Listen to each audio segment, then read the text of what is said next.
Bonjour, je suis Erwan Burel, maître de conférence à l'Université de Franche-Comté et je suis spécialiste de théâtre espagnol contemporain. Donc, c'est la violence dans le théâtre de Juan Mayorga que j'ai soutenu en 2017 à l'Université de Strasbourg sous la direction de Carole Heger. Alors, avant de commencer à parler de ta thèse, de ton parcours et tout ça, c'est récent, mais maintenant je le fais à chaque fois. J'ai des curiosités. La première, c'est pourquoi l'espagnol et Mmh. pourquoi l'enseignement? Est-ce que ce sont des vocations, Ouais, rencontres? Comment c'est ouais. venu? Écoute, l'enseignement, j'ai toujours su au fond de moi que je voulais enseigner, être professeur, c'est depuis tout petit. Et pourquoi l'espagnol? J'ai toujours aimé les langues vivantes, j'ai toujours été assez doué en langue vivante. J'adorais l'anglais également et si tu veux, en classe j'ai fait des classes prépa, pour les écoles de commerce avant de me lancer en licence, LLCR espagnol et en fait, en classe prépa, j'ai eu une prof d'espagnol qui m'a confirmé, dans le choix de l'espagnol par rapport à l'anglais, même si j'adorais l'anglais aussi et c'était madame Bérény, hein, au lycée, Cézanne d'Aix-en-Provence et voilà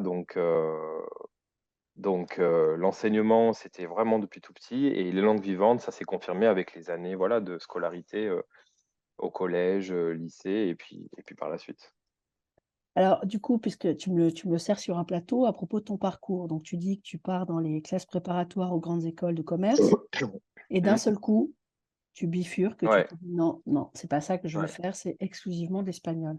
Raconte-moi un petit peu ça. Ah oui, ça a été une période compliquée.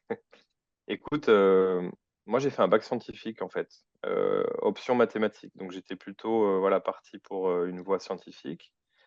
Après le bac, voilà, je me suis orienté vers une prépa parce que je fonctionnais bien, voilà, une prépa scientifique, c'était pas du tout, mon option, j'ai choisi la prépa aux écoles de commerce parce qu'en en prépa, alors à l'époque ça s'appelait, ECS je crois, tu faisais, des langues vivantes, de la philosophie, du français, des mathématiques, de la géopolitique, donc il y avait vraiment tout un panel de matières hyper intéressantes.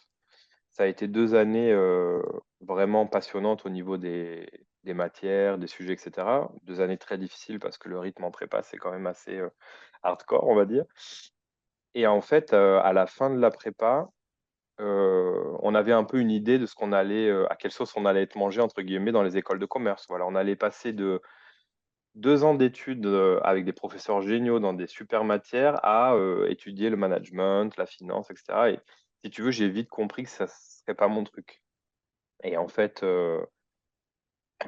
à la fin de la première année, je m'étais dé j'ai failli abandonner, j'étais déjà allé me renseigner à l'université. À la f et j'ai dit: «Bon, je vais finir ce que j'ai commencé» et à la fin de la deuxième année, ben voilà, j'ai passé les concours des écoles des commerces. J'ai même eu une école de commerce, mais j'y suis pas allé et j'ai dit: «Non, ce que je veux faire, c'est l'université, c'est des études universitaires, pour être enseignant», voilà.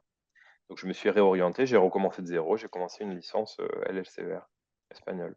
Et on t'a remis en L1 ou tu es rentré directement en L2 ou Non, j'ai fait L3? le choix d'aller en L1 parce que j'aurais pu faire une demande, comme font ceux qui ont fait des Cagnes ou Hippocagnes, d'intégrer directement une L3. Je sais pas si ça aurait été accepté d'ailleurs, parce que j'étais pas en littéraire, mais j'ai fait le choix de commencer de zéro. Parce que je voulais, voilà, je voulais vraiment, commencer, de zéro les études universitaires. C'était pas un problème pour moi de recommencer en L1, tu vois? OK. Alors le théâtre espagnol, est-ce que ça aussi, ça faisait partie des choses qui tournaient dans ton horizon affectif, intellectuel, visuel et cetera? Ou alors, c'est au cours de ta licence, tu as eu un Mmh. très bon cours et tu t'es dit: «Voilà, ça c'est mon objet d'étude»? Beh, un peu les 2 parce que depuis l'adolescence, j'ai toujours aimé le théâtre, les arts de la scène, on sortait beaucoup avec ma mère, voilà, vo à l'opéra, au théâtre, voir de la danse, enfin, j'ai toujours adoré ça, les arts de la scène et en fait, quand j'ai fait mes études d'espagnol, j'ai fait un Erasmus en deuxième année à Madrid. J'ai eu un cours de littérature espagnole qui m'a passionné, et notamment dans le cours, il y avait une partie du cours sur le théâtre contemporain, donc ça m'avait beaucoup intéressé et en revenant de cet Erasmus, au deuxième semestre, parce que j'ai fait qu'un semestre, là-bas, j'ai eu un cours sur le théâtre espagnol contemporain, donné par Carole Heger, que je connaissais pas à l'époque et qui m'a subjugué. C'était un cours d'option en plus, c'était pas un cours obligatoire C'était un cours d'option, mais voilà, ça a confirmé vraiment mon envie d'étudier le théâtre et de me lancer dans l'analyse dramaturgique par la suite, ce que j'ai fait d'ailleurs ensuite en mémoire de Master 1 et ensuite par le doctorat. Donc si tu veux, c'est un peu les deux. Un peu les deux. Alors, justement, parle-nous un peu des mémoires de M1 et de M2. Donc, le théâtre, mais quoi?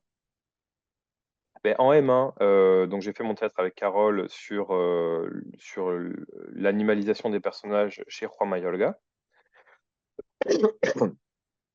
Et c'était d'ailleurs hyper intéressant parce que par le plus grand des hasards, à l'époque, Juan Mayorga, donc c'était en quelle année? Ça devait être en 2000, je sais plus quelle année c'était il y a un petit moment déjà. À l'époque, Juan Mayorga n'était pas encore très connu, tu vois. Il commençait vraiment à décoller, on va dire. Mais il se trouve que par le plus grand des hasards, une de ses pièces était jouée en France, mise en scène par Jorge Lavelli, le garçon du dernier rang, et elle était mise en scène la même année où je commence à m'intéresser à son théâtre, à Aix-en-Provence, là où je faisais mes études. Pardon, au théâtre du Jeu de Paume. Et donc, si tu veux, on a sauté sur l'occasion avec ma directrice de mémoire. On l'a invitée à l'université pour une rencontre. Et donc, c'était vraiment une première année de mémoire passionnante, puisque j'ai pu rencontrer l'auteur sur lequel je travaillais. Et depuis, ben voilà, ça s'est confirmé et j'ai continué en doctorat par la suite. La seule chose qui a un peu changé en M2, enfin qui a beaucoup changé en fait en M2, c'est que Carole est partie à Strasbourg parce qu'elle a eu un poste de PU. Et donc, j'ai dû changer complètement de domaine. J'aimais beaucoup la civilisation de l'Espagne contemporaine, donc j'ai fait un mémoire de M2 avec, tu dois connaître, avec Bernard Bessières, sur la loi de mémoire historique, l'impact que ça avait sur l'architecture de la ville de Madrid, parce que j'étais à Madrid à l'époque, je suis retourné pour une année d'assistanat. Et donc j'ai fait un mémoire de M2 vraiment sur un autre domaine. Tu vois, je suis parti en civilisation de l'Espagne. C'était super, mais ça m'a confirmé dans le fait que j'avais envie d'étudier quand même. Alors, même si le théâtre, c'est pas de la littérature pure et dure, on va dire, j'avais envie d'étudier, de rester dans le domaine littérature. Et donc voilà, c'est petit à petit que je me suis acheminé vers le théâtre de Juan Mayorga jusqu'au doctorat, en fait. Alors, qu'est-ce qu'il a de particulier, ce dramaturge, pour que tu l'aimes au point d'y consacrer une thèse? Tu vois, pour quelqu'un Ouais, pour des gens qui le connaîtraient peu, ouais. qu'est-ce qui Ben, t'a si vraiment tu... plu? Juan Mayorga, en fait, c'est extraordinaire parce que euh, quand quand je suis allé faire mes études d'espagnol, il y a une autre matière qui m'intéressait aussi énormément, que j'ai jamais lâché, c'est la philosophie. J'adorais la philosophie.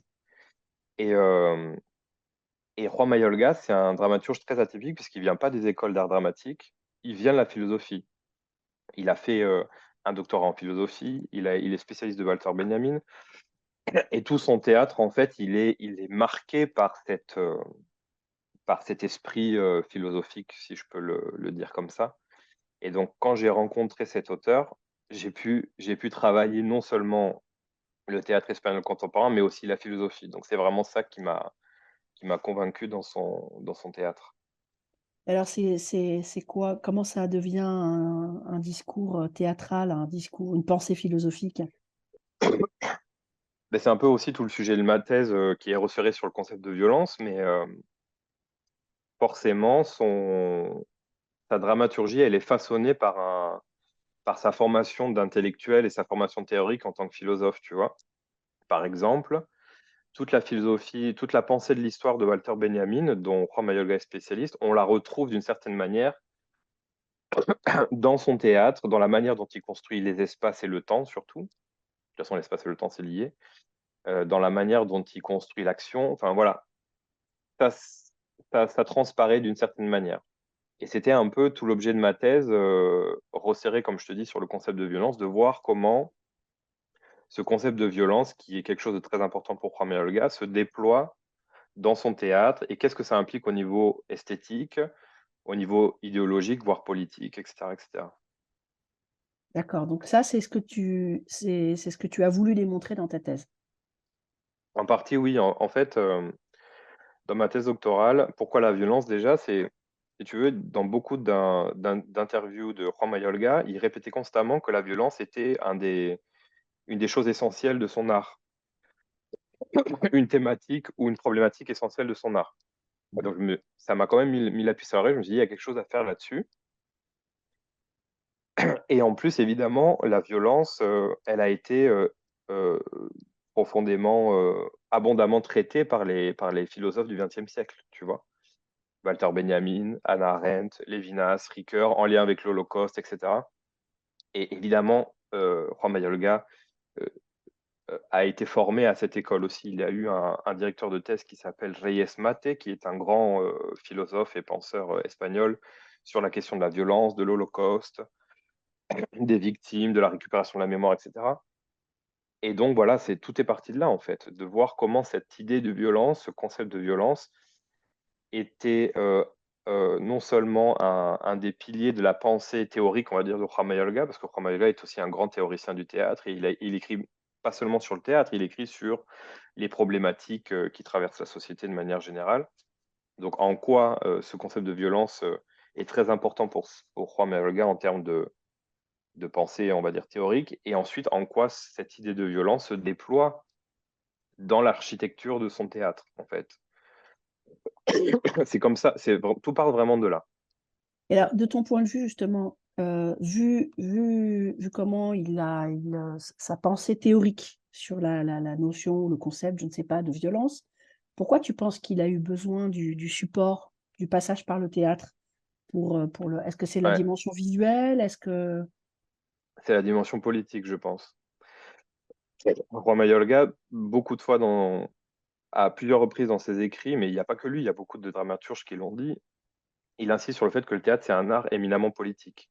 Dans le sens grec de la police, le théâtre se fait en communauté, devant un public, et va tenter, le théâtre, c'est une espèce de caisse de résonance des problèmes que traverse la société. Et donc, en fait, mettre en scène la violence face à un public, c'est le faire réfléchir sur cette idée de violence. Pourquoi le monde est violent? Pourquoi l'être humain raisonnable passe par la violence, etc., etc. Donc, je pense que c'est la dimension éminemment politique du théâtre qui a appelé, qui appelle Juan Mayorga à traiter la violence sur scène, tu vois.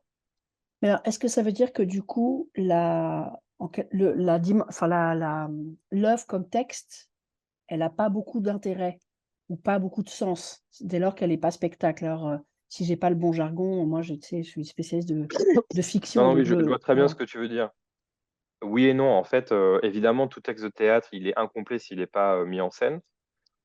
Ça, on le sait tous. Tout texte de théâtre, en principe, est écrit pour la scène. Mais chez Juan Mayorga, ce qui est intéressant, c'est que sa dramaturgie est une dramaturgie du verbe. Et donc, en fait, les textes de théâtre qu'il écrit sont aussi déjà très riches, tu vois, en termes de dialogue, en termes de mise en scène virtuelle.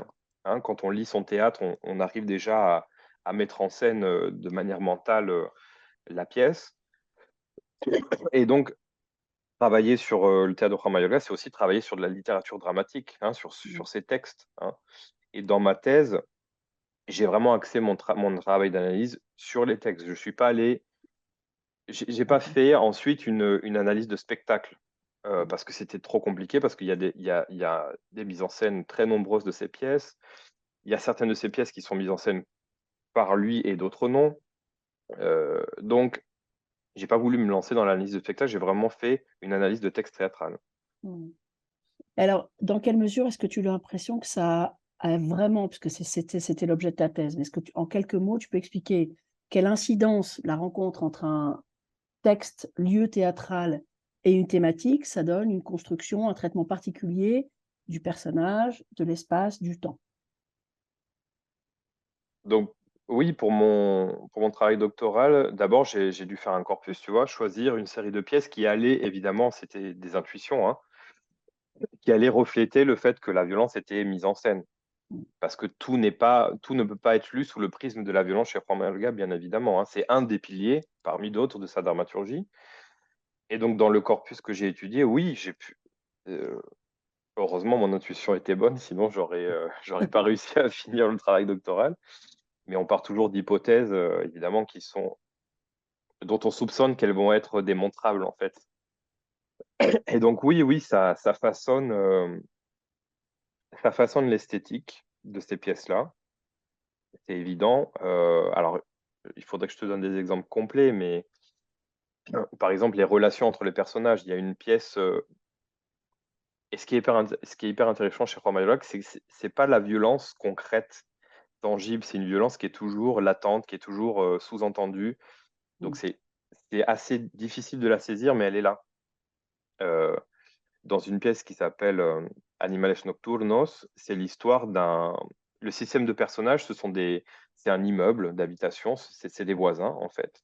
Et parmi ces personnages-là, il y en a un qui est un immigré sans papier. Et en fait, un des voisins va aller à sa rencontre en sachant qu'il est sans papier et va commencer à établir toute une relation avec lui de dépendance, de chantage, mais de manière très, très subtile, très sous-jacente, très latente. Et donc là, forcément, la violence, elle est en train de façonner, si tu veux, les relations entre les deux personnages. Mais après, ça a un impact non seulement sur les personnages, mais sur l'action, sur comment est construit l'espace, comment est découpé le temps, etc. Donc voilà, c'est un exemple parmi d'autres qui montre qu'au niveau esthétique, en effet, dans les pièces que j'ai déterminées pour mon corpus, la violence, elle façonne certaines, certaines, certaines choses au niveau, voilà, au niveau de la construction scénique, mais également d'un point de vue idéologique ou politique. En fait, les histoires en elles-mêmes qui sont racontées dans ces pièces de théâtre, parce que si tu veux, Juan Mayolga est un dramaturge qui reste quand même assez classique dans sa manière de faire du théâtre, même s'il introduit des éléments novateurs. C'est un dramaturge qui continue à nous raconter des histoires assez facilement identifiables par rapport à d'autres dramaturges beaucoup plus subversifs, comme le sont peut-être, tu connais sûrement, Rodrigo Garcia, Angélica Lidl, qui font un théâtre totalement différent. Juan Mayorga, ça reste un dramaturge assez classique dans la façon dont il fait du théâtre. Donc, il nous raconte des histoires. Et les histoires qu'il nous raconte nous parlent de la violence des hommes, en fait, dans le corpus que j'ai sélectionné. Donc, il y avait Animales Nocturnos, il y avait par exemple aussi La Paz Perpetua qui nous parle du terrorisme, tu vois. Mmh. Il y avait euh, Cartas de Amor a Staline qui parle aussi de la manière dont les dictatures, comment dire, euh, annulent l'identité des artistes, par exemple. Mmh. Bon, voilà. Donc, non seulement ça façonne l'esthétique de ces pièces, mais en plus, ça nous envoie, enfin, ça nous dit quelque chose sur notre monde d'un point de vue idéologique, voire même politique. Du coup, tu acceptes pour lui l'étiquette de théâtre engagé? Ah oui, totalement. Et alors, Mais c'est est-ce pas un que engagement, si tu veux, c'est pas un engagement qui est si manifeste que ça. C'est un engagement de par les thèmes qu'il aborde et la manière dont il essaye de faire réfléchir le spectateur, en fait. mmh, Parce que son théâtre, ce qui est intéressant aussi chez lui, mais chez beaucoup d'autres dramaturges contemporains, c'est que son théâtre est un théâtre elliptique dans le sens, c'est un théâtre à trous, entre guillemets. Le spectateur est constamment amené à combler les manques de la fable, à combler les manques au niveau des espaces, des temps. Enfin, il construit toujours son théâtre de manière de sorte que le spectateur s'implique mmh, non seulement émotionnellement, mais aussi mentalement, ouais. tu vois? Oui, c'est sûr que c'est plus facile pour, favoriser l'appropriation, et l'adéquation avec Et le c'est le beaucoup plus discours du intéressant texte. qu'un théâtre à thèse, en Mmh, fait, hein. évidemment. Mmh. Mais alors justement, du coup, ça, c'est une ébauche de conversation qu'on a eue dans un autre contexte, toi et moi. Vas-y. Avec la littérature engagée et le théâtre, moi, j'ai toujours cette question d'inquiétude, en tout cas, de réduction, tu vois, du personnage, dans sa dimension dans l'épaisseur, l'étoffe qu'elle peut avoir, psychologique et cetera, à n'être qu'un type, un symbole, une métaphore et Mmh. cetera. Donc est-ce que c'est le cas chez ton dramaturge ou est-ce que vraiment les personnages, ils existent en soi? Mmh. Hem, je pense qu'ils existent en soi parce que si tu veux, d'une pièce à l'autre, on va pas retrouver le même type de personnage ou les mêmes archétypes, tu vois? Heu, parce que les personnages, ils sont toujours liés avec la fiction en elle-même. Il a une pièce Rimelbeck qui nous parle de l'Holocauste. Il a une pièce Animales Nocturnos dont je te parlais qui parle plutôt des relations interpersonnelles de manière plus, voilà, plus générale, hein, le vivre ensemble et cetera. Donc j'ai pas l'impression, mais après, peut-être que je me trompe, hein, mais j'ai pas l'impression que les personnages se perdent dans, dans une fonction symbole ou dans un archétype, je sais pas. Je crois pas. Je crois pas. Il faudrait que je revienne précisément sur les pièces, hein, évidemment, mais ça reste quand même des personnages singuliers qui existent en tant que personnages. Et alors, si quelqu'un de mauvaise foi, qu'est-ce que tu opposerais à quelqu'un de mauvaise foi qui dirait, en plus, moi, je le connais très peu, ton dramaturge, donc c'est vraiment de mauvaise foi et en plus ignorant, tu vois? Oui, enfin, c'est quand même du théâtre politiquement correct. Les thèmes convenus, Oui, évidemment ouais, l'Holocauste, évidemment ouais, l'immigration. ouais. Qu'est-ce que tu en penses? Je peux comprendre cette critique. Pourquoi? Parce que Juan Mayolga aussi comment dire, évolue dans un milieu où il est, comment dire, il est maintenant directeur du Théâtre de la Badia de Madrid, il est académicien. Bon, tout ça, c'est de la reconnaissance de la qualité de son travail, hein, et de son art, évidemment, mais il évolue dans un milieu très institutionnalisé. Il l'accepte tel quel, et je pense que c'est une posture tout à fait défendable, mais il continue quand même à faire ce qu'il a envie de faire, etc. Donc oui, on pourrait le tacler de politiquement correct, quoique ça dépend des pièces aussi. Par exemple, la pièce qui était au programme de l'agrégation interne récemment, El Jardín Quemado, qui nous parle de la guerre civile, c'est une pièce qui, à l'époque, c'était en 96, n'a pas été montée au Centre dramatique national parce qu'il y a eu une espèce de censure déguisée du gouvernement, tu vois. Donc, il va pas non plus, il n'est pas que politiquement correct. Il l'est évidemment, mais parfois, il l'est moins. Mais c'est vrai que je comprends ce que tu dis. C'est pas un performeur comme Henri Lidl qui va briser les codes et qui va provoquer le public, qui va être dans la, tu vois. Il est pas du tout dans ce mode-là. Il reste quand même assez classique dans le bon sens du terme dans la construction de ses pièces et comme je te dis, il évolue dans un milieu très institutionnalisé et il sait s'en servir. Il sait s'en servir. Et alors rétrospectivement, parce que là maintenant tu l'as soutenu il y a quelques années quand même, si c'était à recommencer, tu prendrais cet auteur-là parce que tu penses que c'est important, que toute la critique n'était pas allée au bout des choses d'un certain nombre de choses qui semblaient intéressantes? Ou est-ce que tu serais allé vers des auteurs un peu plus, entre guillemets, «trash», genre Liddell et cetera, parce que finalement il y a plus de jus dans ce théâtre-là? Ouais. Non, je pense que je reprendrai Juan Mayoga parce que ça me renvoie aussi à moi-même. Enfin, tu vois, ça me correspond un peu plus. Ah, Tout ce bagage philosophique, ce bagage intellectuel, tout ce bagage un peu toute cette dramaturgie du verbe qui peut parfois ne pas plaire, hein. Parfois, ça fonctionne pas, hein. J'ai vu des pièces de Mayolga qui, au niveau de l'impact sur le public, ne fonctionnaient pas parce que c'était trop intellectuel, c'était trop verbal, etc. ouais. Donc, pas de problème. Mais moi, si tu veux, ça me parle tout ça. Ça me plaît. Donc, en fait, je pense que je serais retourné naturellement vers peut-être un autre dramaturge du même acabit, tu vois. Mais aller chez des dramaturges plus trash, je sais pas si j'aurais eu. J'adore, hein, Lidl, hein, je l'ai vu plusieurs fois enfin, j'ai vu plusieurs fois des représentations d'elle. J'aime pas tout, mais il y a des choses que j'adore chez elle. Mais l'étudier, je sais pas si j'aurais été si à l'aise que ça. Tu vois, Ouais, ça je me parle comprends. moins. Alors c'est des Ouais. pièces, qui sont longues ou c'est des petits espèces de petits trucs? Franck Mayolga? Oui. Elles sont plutôt longues, hein. Quoique récemment, il a tendance plutôt à. Il est dans une phase où il essaie de proposer des pièces un peu plus légères, même si ça reste, même si les messages restent assez profonds, tu vois. Et donc elles sont un peu plus courtes, mais c'est quand même des pièces chargées, hein, oui, Ouais.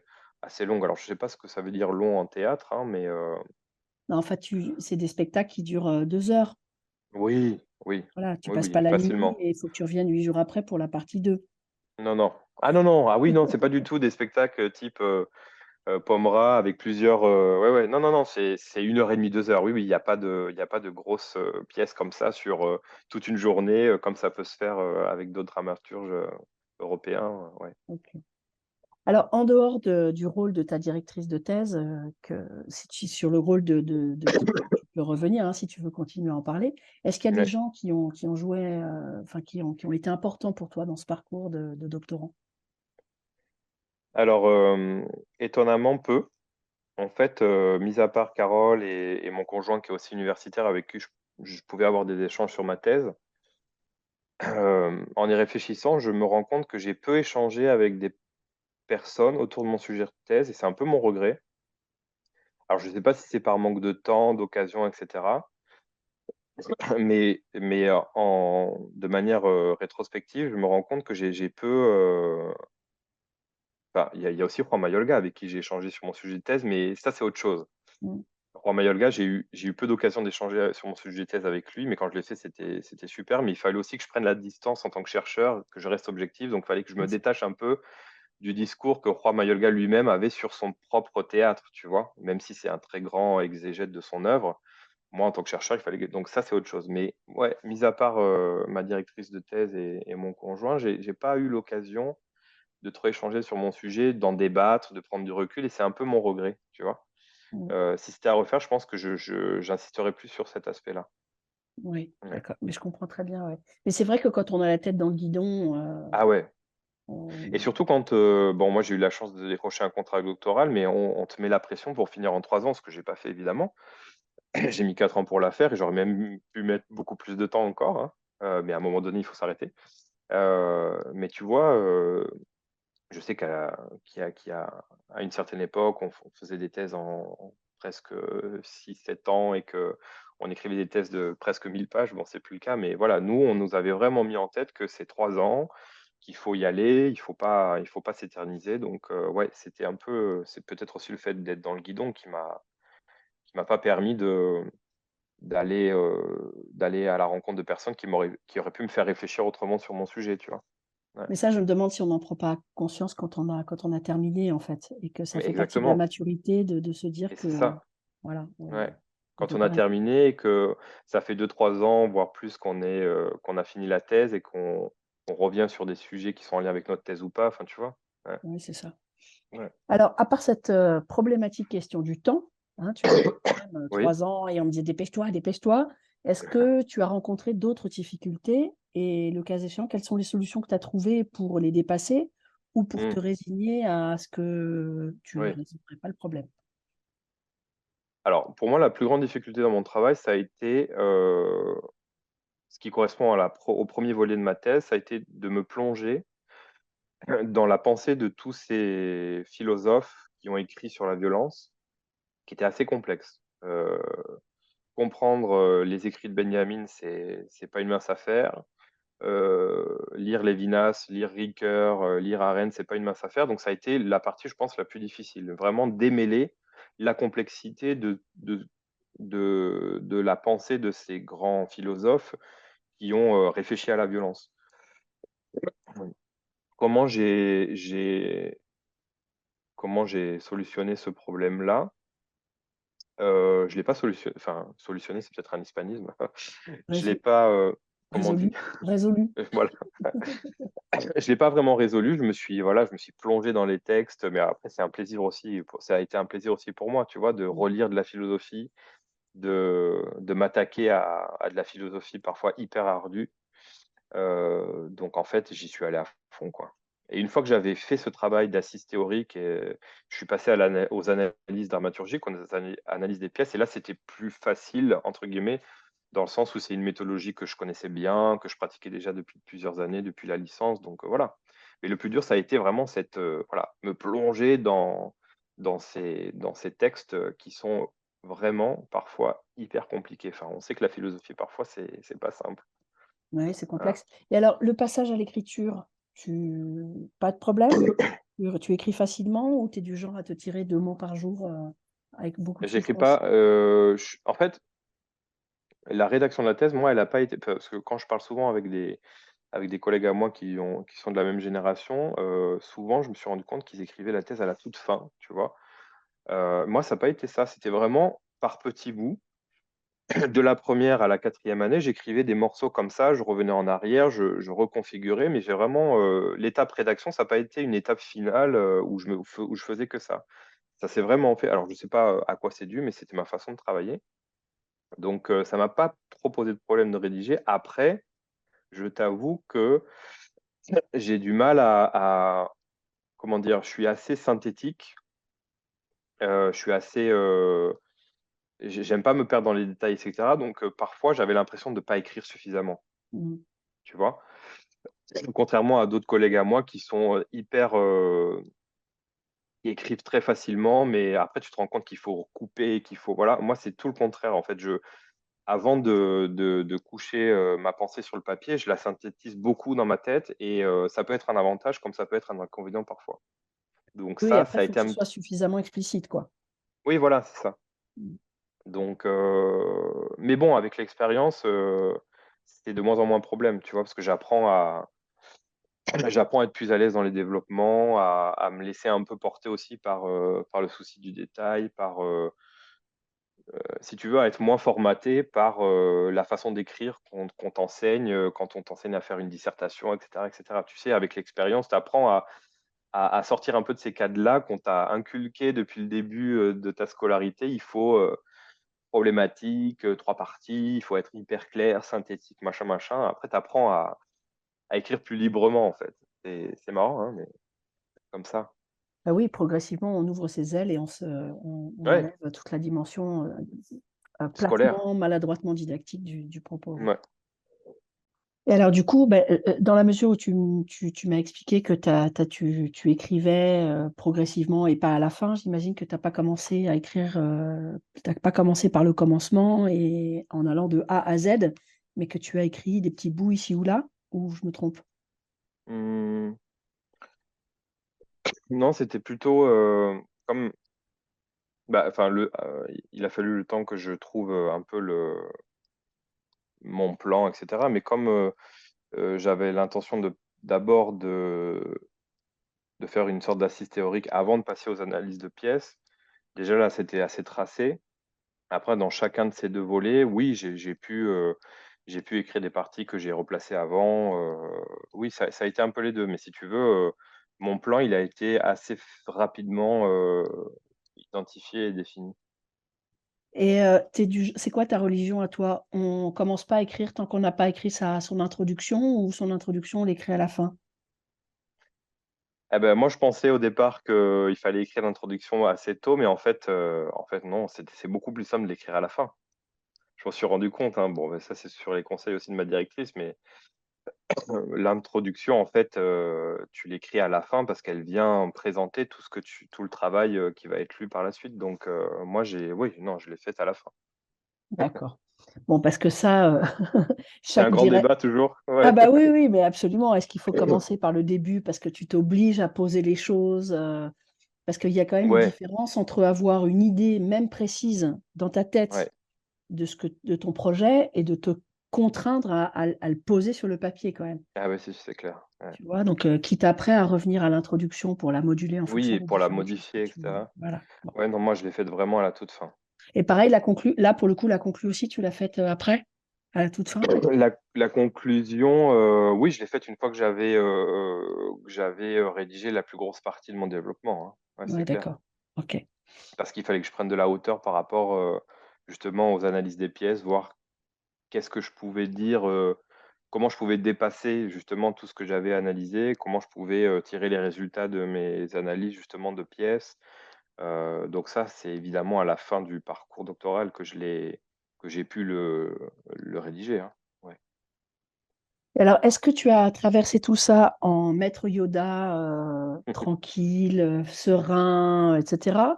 Ou est-ce que tu faisais partie des obsessionnels de la thèse où tu y pensais tout le temps en faisant tes courses, Est-ce que tu as rêvé de ta thèse? Non, non justement, bon déjà j'avais un cadre assez confortable, il faut l'avouer, hein. J'avais un contrat doctoral, j'avais que 64 heures de cours à faire par année, tu vois?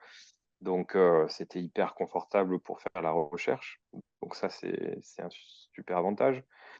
Et après, j'ai jamais été du genre à vivre pour ma thèse. Non.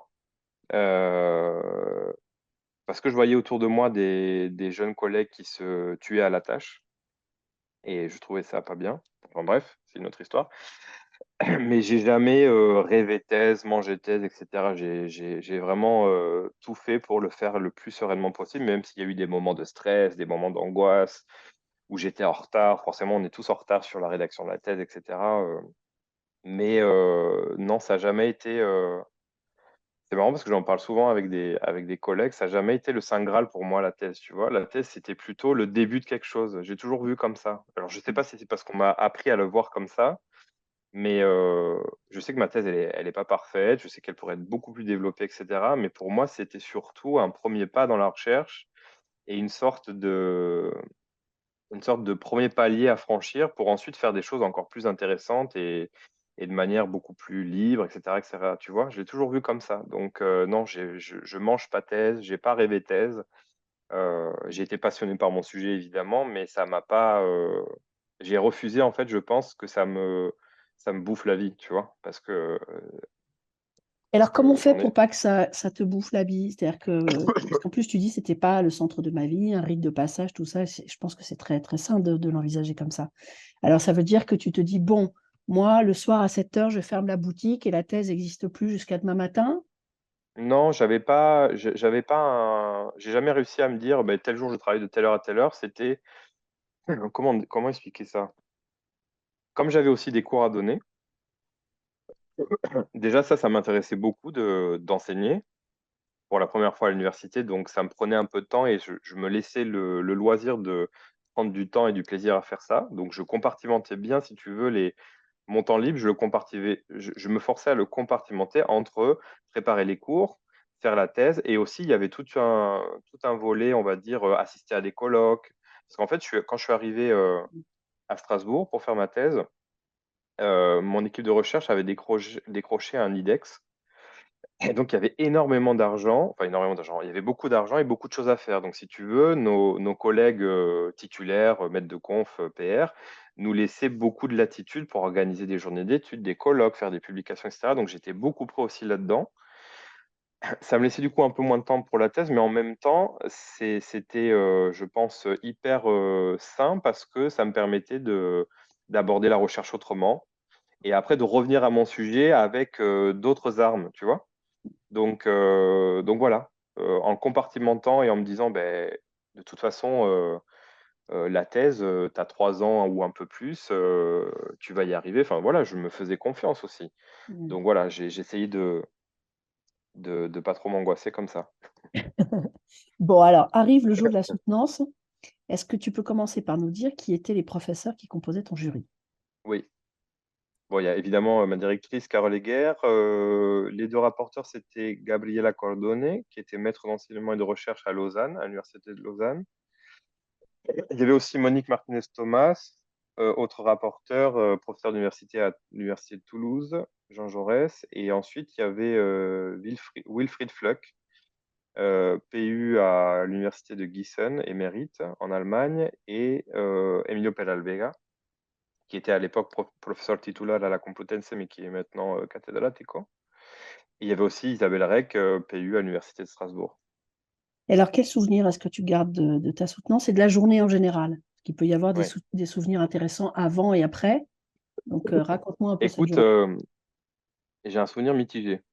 Ah, Mitigé parce que, bon, une grande satisfaction, je me dis, je suis arrivé au bout, je soutiens, c'est super. Lors de la soutenance, il y a eu des échanges hyper intéressants avec les membres du jury. Mais mitigé parce qu'à la fois éprouvant, dans le sens où, si tu veux, j'ai eu aussi des questions un peu déconcertantes sur des aspects très anecdotiques de mon travail. Et ça m'a déconcerté. Et ça m'a, voilà. Et donc, du coup, je l'ai pas trop bien vécu, ça. Mais bon, c'était vraiment deux ou trois questions parmi tant d'autres, hein. Donc, si tu veux, voilà, mitigé, à la fois satisfait. Euh, il y a une des rapporteuses qui a lu le rapport sur ma thèse. Et là, c'était génial parce que je me suis dit, elle a compris l'esprit de mon travail. J'ai l'impression qu'elle est dans ma tête et ça m'a fait super plaisir. C'était assez impressionnant, mais après, voilà, maintenant, c'est une collègue avec qui on travaille, enfin, avec qui je travaille beaucoup et on a beaucoup d'affinités. Mais voilà, il y a eu d'autres questions un peu plus déconcertantes qui m'ont un peu, voilà. Mais ça fait partie du jeu de la soutenance, hein. Donc, et mais du coup, rétrospectivement, ces questions, tu les trouves toujours aussi peu pertinentes parce que, bon, tu l'as dit de manière enrobée, mais on comprend que, voilà, rétrospectivement, là, d'abord, est-ce que tu te les rappelles? Est-ce que finalement, tu vois, ça oui, t'a oui, un je m'en peu... souviens. et je vais te dire oui et non. Il y en a une, je la trouve toujours aussi peu pertinente parce que c'était vraiment anecdotique et bon voilà, je vais pas rentrer dans les détails, je vais Bien sûr, il pas n'y a pas donner des noms, besoin. voilà. Non. Donc voilà, mais il y en a une autre après réflexion et en ayant avancé aussi dans ma recherche, ayant avancé aussi sur mon sujet via des articles, via d'autres recherches, je me suis rendu compte que sa question était hyper intéressante et elle m'a amené sur un terrain que j'avais peut-être pas saisi à l'époque. Et donc là, oui, oui, c'était une question qui aurait pu donner lieu à un échange plus fructueux, en fait. Mais c'est important Ouais. que tu dises ça, je pense, pour les Ouais. doctorants de maintenant, qu'ils sachent que dans une soutenance de thèse, on ne maîtrise pas forcément Ah ben l'ensemble non, non. la teneur des échanges, des implicites des échanges, Il y et a beaucoup que, d'implicites dans les échanges et c'est ça qui est voilà, compliqué parfois. Et en plus, on c'est est ça. jeunes, quoi. On est des Et jeunes chercheurs, fatigué. donc on est fatigués.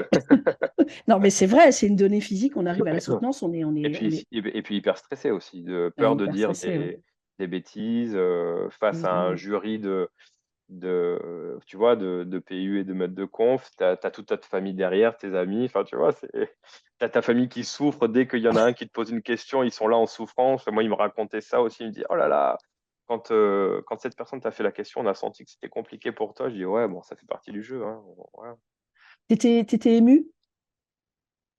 Ouais, ouais, ouais. À la fin, j'étais ému parce qu'il y a eu un petit pot. J'avais organisé un petit pot après, évidemment.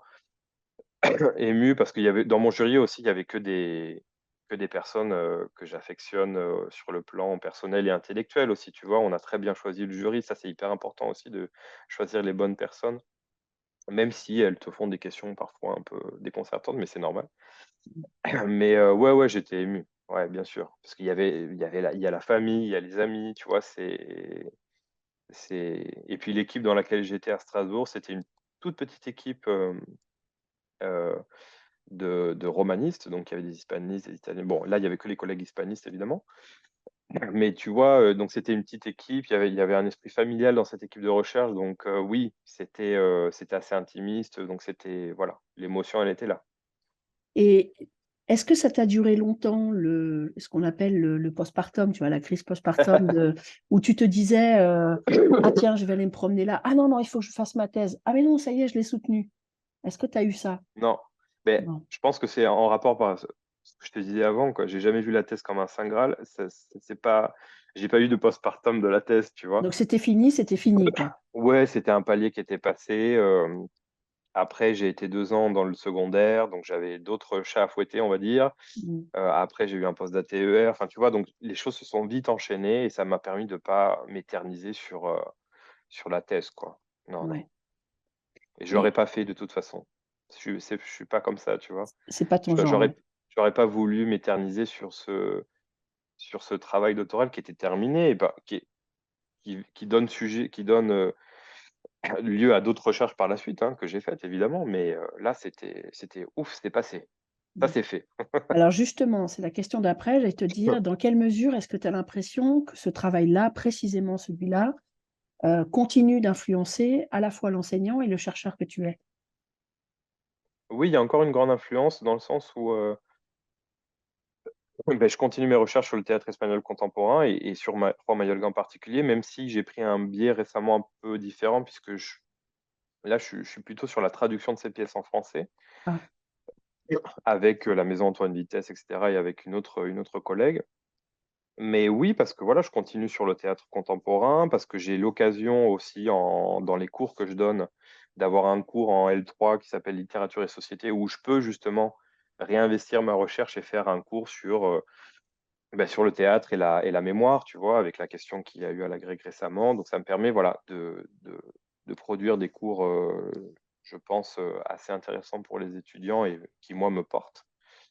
Donc oui, et en même temps, j'ai envie de te dire que je pars aussi, comment dire, en termes de recherche en tout cas, récemment, je pars plutôt sur le théâtre latino-américain, avec...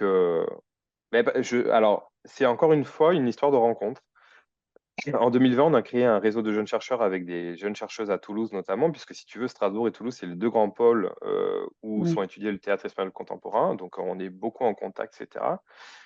Et c'est des jeunes chercheuses qui travaillent essentiellement sur le théâtre latino-américain et elles ont des thématiques de recherche qui sont vraiment passionnantes. Et donc, en 2020, bon, je ne te raconte pas l'histoire, mais on a créé un réseau de jeunes chercheurs sur le théâtre latino-américain contemporain. Et donc, moi, je me suis greffé à ça en tant que non spécialiste du théâtre latino-américain d'ailleurs, mais c'est pas grave.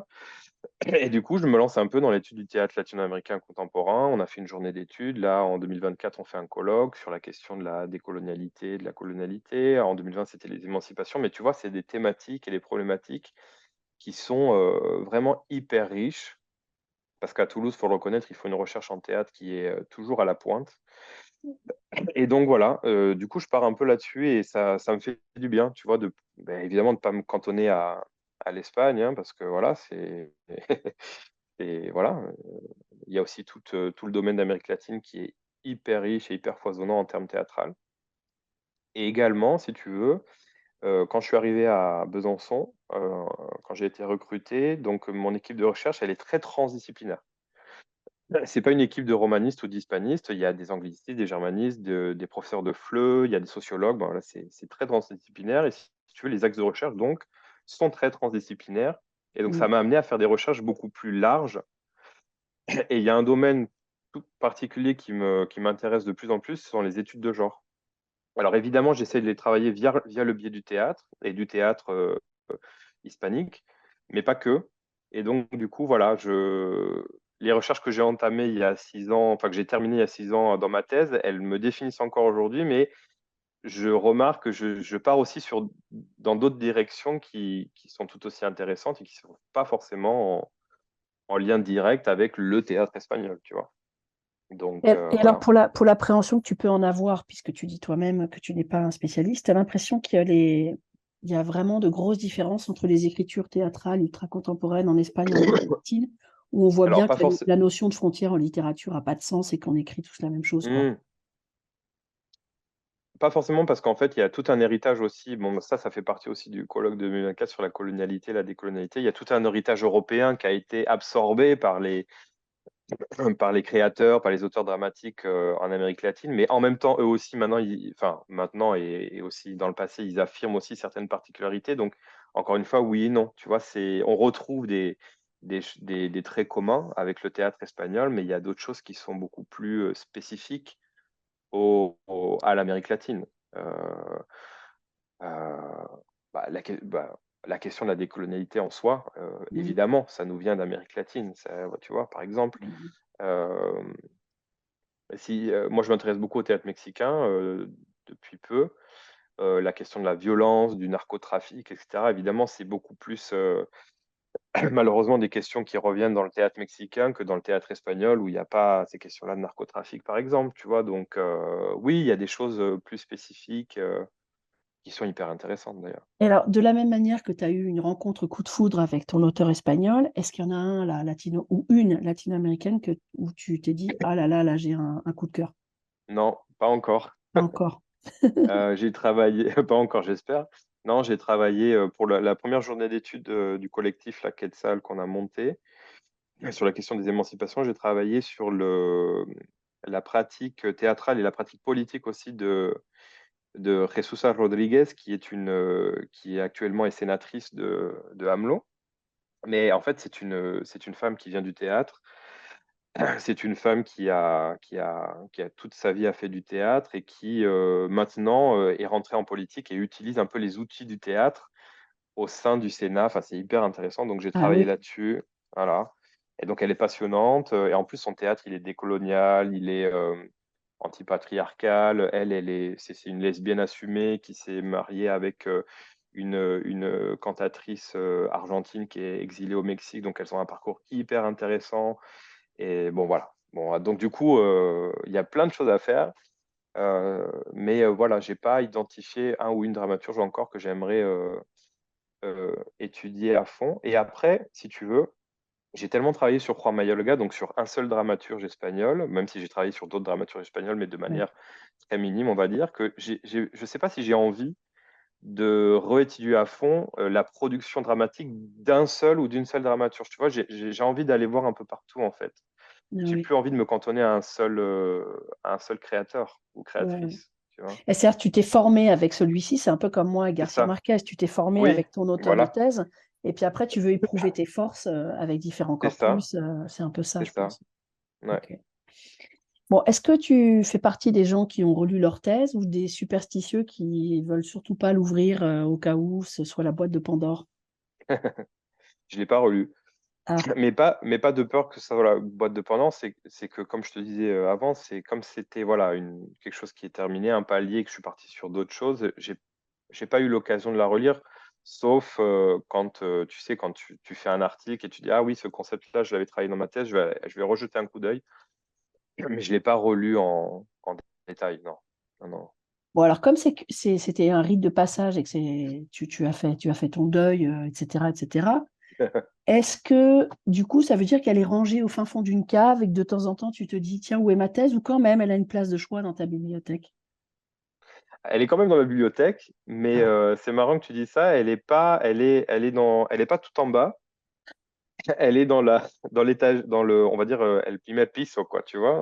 premier Enfin, étage. le premier étage, quoi, de la bibliothèque. Euh, donc, elle est là.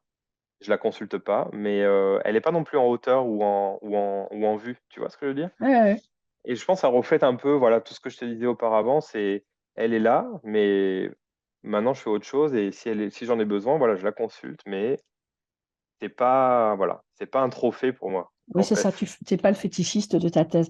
Mais alors, du coup, pour le souvenir que tu en as, parce qu'il y a une distorsion qui se produit et on finit un peu par se faire une espèce de mythe et de légende autour de sa thèse, est-ce que tu prends de la distance par rapport à ce que tu as écrit? Est-ce que tu te dis, bon, c'était pas mal, mais enfin bon, il était temps que Mm. je fasse ma mue vers le chercheur que je suis aujourd'hui?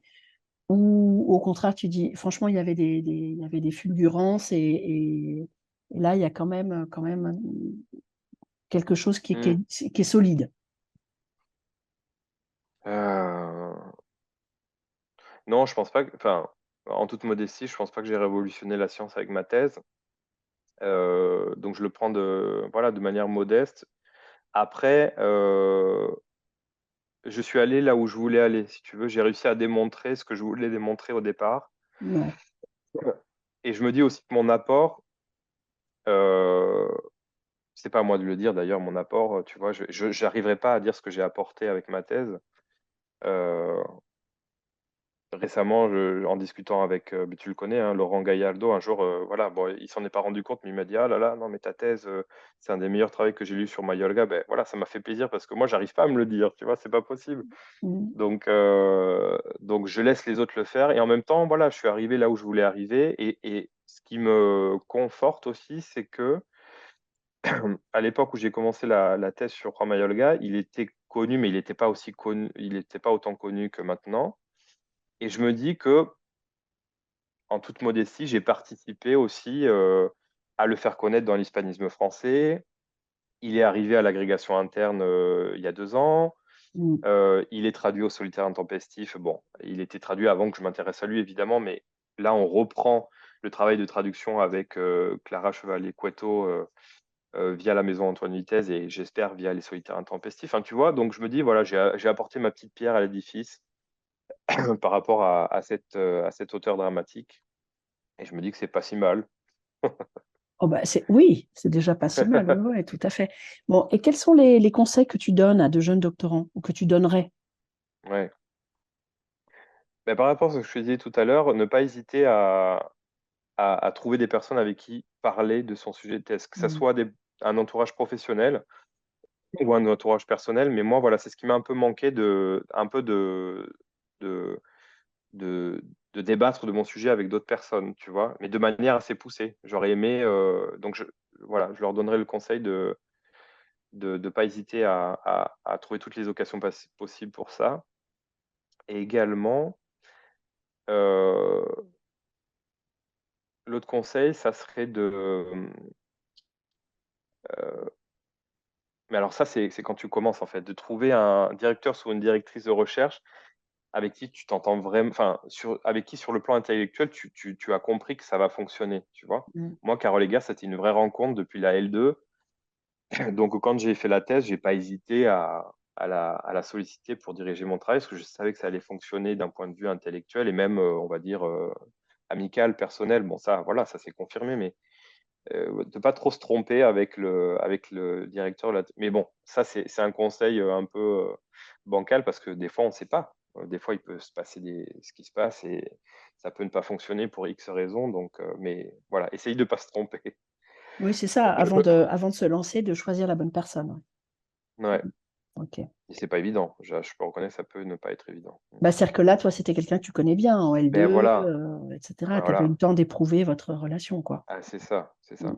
Mm. Alors, pour finir, est-ce que tu veux bien, écoute, ce sera la fois depuis que tu as soutenu que tu ouvres ta thèse, que tu veux bien ouvrir ta thèse, nous lire la première phrase. Si tu as une Ouais. citation en exergue, tu peux la lire aussi, mais je veux vraiment, au bout d'un un moment ou un autre, que tu lises ta première phrase à toi et que tu nous en fasses un commentaire. Alors, donc la première phrase de l'introduction, du coup. C'est ça. Bon, ça va pas être. Bon, ouais, je ferai le commentaire, mais c'est pas. Voilà. Donc, ça commence comme ça. Juan Mayorga est probablement le dramaturge espagnol actuel, le plus reconnu et le plus représenté en Espagne comme à l'international. C'était la première phrase. Et la phrase suivante, ça continue dans le même registre, hein. Le nombre impressionnant de prix reçus dans le contexte national est la preuve que son œuvre occupe une place majeure au sein de la dramaturgie espagnole contemporaine. Mais son succès ne s'arrête pas là, il dépasse largement les frontières de la péninsule puisque ses pièces suscitent un intérêt particulièrement fort en Europe et dans le reste du monde. Voilà. C'est, si tu veux, c'est en relisant, je me dis, enfin, en fait, mon introduction, le début de mon introduction, je voulais d'abord faire comprendre au lecteur quelle était la place de Juan Mayorga en tant que dramaturge et quelle était sa reconnaissance voilà, dans le milieu d'un point de vue national et international. Et ensuite, si on prend le deuxième paragraphe, c'était montrer quelle était la masse de travaux universitaires qui avait été fait sur son théâtre. Donc en fait, c'était un peu poser le contexte, poser les bases de qui est Juan Mayorga, qu'est-ce qu'il représente aujourd'hui au niveau de la scène européenne et internationale, qu'est-ce qu'il représente au niveau de la recherche universitaire, etc. etc. Donc voilà, c'est vraiment des phrases plutôt qui mettent le contexte, en Tu fait. le situais. Et alors, quand tu les as regardés avant de les lire, tu as un peu souri. Donc, tu veux dire que tu les trouves plus aussi folichonnes ou est-ce que Ben, tu en fait, ferais je me dis, autrement? Tu ferais autrement maintenant? non, c'est que je me dis que voilà, on nous demande, tu nous demandes de lire la première phrase de la thèse et elle donne pas trop envie finalement parce que c'est juste dire que Juan Mayorga était génial, quoi, tu vois. Donc ça fait un peu, ça fait un peu le chercheur qui est pas du tout objectif. Mais après, je sais pourquoi je l'ai écrit, hein, parce que comme je te dis, c'était pour situer l'auteur, mais c'est pas une première phrase de thèse extraordinaire non plus, quoi, je Bon, trouve. alors, si on doit rester sur une phrase extraordinaire, lis-nous la dernière. Ah, alors attends. Ouais, je pense que c'est plus intéressant la Ah, conclusion. bah, va voir, va voir. Attends.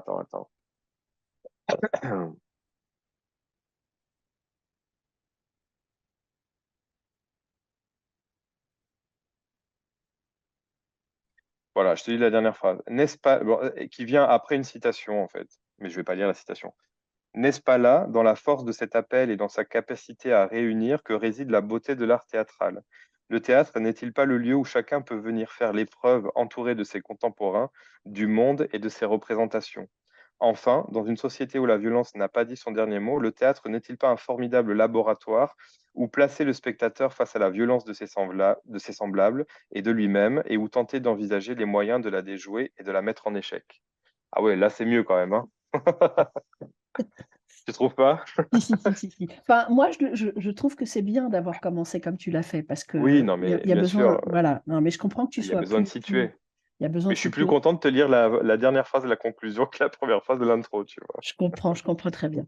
Et dis-moi, si tu devais retenir une pièce, tu vois, alors celle que toi, ce sera peut-être pas forcément le même titre, celle que toi tu relis avec le plus de plaisir, et celle pour des néophytes où tu leur dirais, écoutez, si vous voulez pénétrer cette œuvre, gna, gna, gna, lisez celle-ci parce que ça vous donnera une bonne entrée en matière.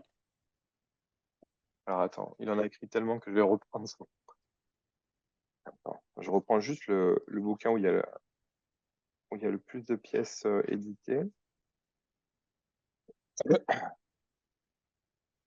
Alors oui, oui, non, il y en a une que moi, que j'adore, mais que j'adore aussi par la mise en scène que j'ai vue de Juan Mayorga lui-même au Centre dramatique national à Madrid. C'est Reykjavik. Reykjavik, c'est une pièce qui reprend un peu l'histoire des deux grands joueurs d'échecs là, mondiaux qui ont été Bobby Fischer et Spassky. Donc, qui reprend aussi ce contexte d'affrontement, de guerre froide entre l'URSS et les États-Unis. C'est une pièce extraordinaire et qui, en termes de mise en scène théâtrale, est extraordinaire parce que c'est deux acteurs qui jouent une dizaine de personnages en même temps. Donc, en fait, il y a toute une mise en scène qui peut être faite de manière assez, c'est complexe, mais si c'est bien fait, c'est magistral. Et c'était vraiment le cas. J'ai vu des mises en scène de Mayorga qui m'ont moins plu, hein, mais cette mise en scène de Juan Mayorga de sa propre pièce, je l'ai trouvée extraordinaire. Donc ça serait celle-là pour moi. Et pour les néophytes, c'est ça, tu me demandais? Oui, c'est ça. Euh,